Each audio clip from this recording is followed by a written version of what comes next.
Welcome to Samba Samba. Enjoy the video. You start by powering down and removing external cards and cables so you don't short anything. Once done, flip the unit and remove visible screws. Use a pH0/pH00 to avoid stripping heads.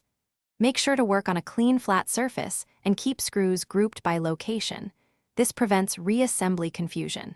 You should also ground yourself with an anti-static strap or by touching a grounded metal object. This protects delicate components like the SSD and RAM from electrostatic damage.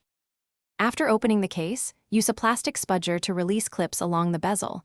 This reduces cracking. Once inside, disconnect the battery immediately. That's a safety-first move that prevents shorts while you work.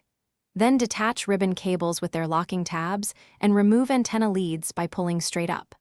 Unscrew and extract modular parts like the SSD, Wi-Fi card, and cooling fan. Taking photos of cable routing as you go so reassembly is straightforward and avoids pinched wires or reversed connectors. To finish, reverse the disassembly steps and reinstall components in the correct order, leaving the battery to reconnect last to minimize risk.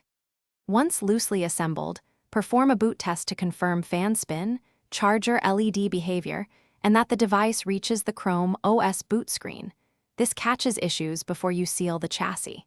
If it fails to boot, reseat ribbon cables and connectors, ensure the battery plug is fully seated, and try powering from the adapter or swapping the SSD to isolate the fault.